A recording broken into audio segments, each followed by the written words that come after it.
you around during the Kiss Beanie shit? Yeah. The craziest shit is, listen. Oh, wow.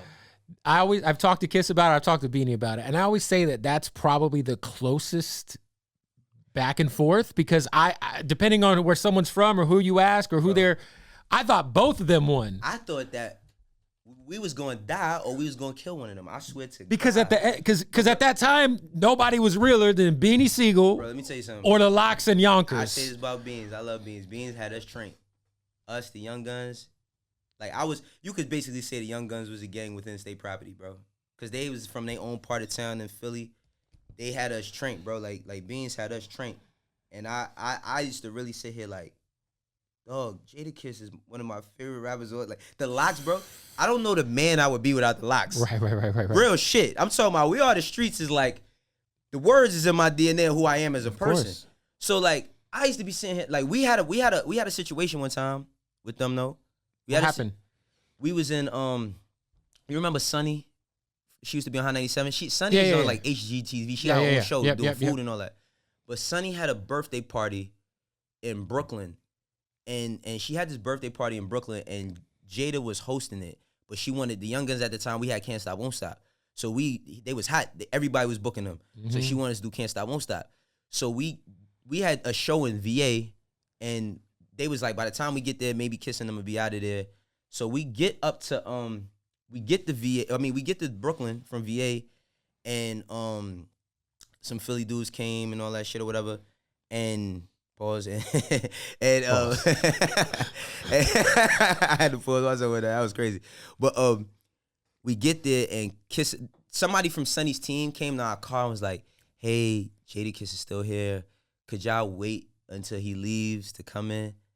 Like, and they was like, "Yo, we don't want no problems." So Chris was like, "Yeah, right." And then Chris sat there, and while we sitting there, like, all these cars pull up, and we see like J Hood get out. Right. Fucking Styles was locked up at the time, but J Hood was there. Fucking Sheik and a bunch of dudes, right? So Chris was like, "Fuck that, we going in there, right?" So they go into the club. They all walking out with Kiss, and Chris and Neef manager was like, "Yo, don't say nothing. Like, don't say nothing to them. Let them go ahead." Yo, they came outside, and we on the line waiting to get searched. I don't know who it was, but one of them was like, "Man, fuck all that D-block. Nigga, what y'all niggas want to do, right?" So then we get into this spat going back and forth, and then, like, Chris is standing there, he getting searched, and then, like, J Hood, him and J Hood is, like, saying shit to each other and all that, right? This ain't no social media. Nobody's seen this happen. We get in the room, we get into the studio, when we get in there, I don't know what this dude from Philly, who he was. I seen him one time that day. I never seen him again. It was all of us in the room. He said, it was like 15 of us in the room. He said, "Yo, who in here ain't bring a burner?" Like four or five people raised their hand. He said, "I got burner for everybody who ain't bring one." He said, I swear I thought we was going to die that night, man. He like, "Yo, when we come outside, we not letting nothing, we going all the way," right? I'm like, "What?" I'm like, "What the fuck?" I'm like, "All right." Did he give you a burner? I'm not gonna say what he gave me or he didn't. Okay. But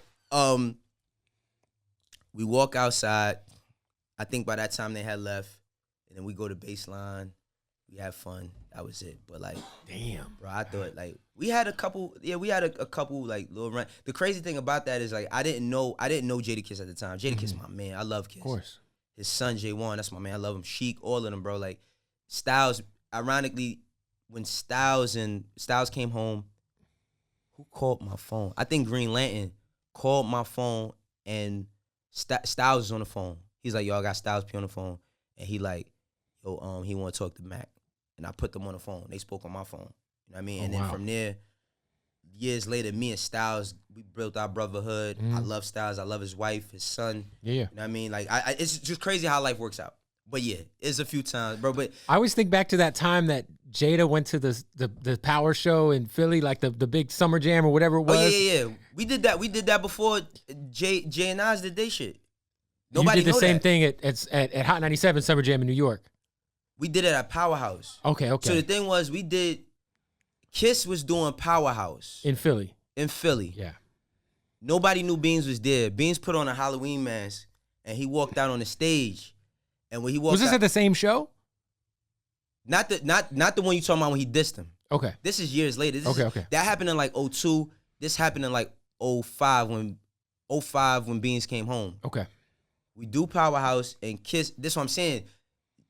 People be thinking that Jay took everything from them, but like Jay did I Declare War after that when he brought out Nas. Okay, yeah. So with Beans, it was on Halloween. We came out. Beans, he opened up his jacket and everybody seen the SP chain and he took the mask off and then they did Reservoir Dogs.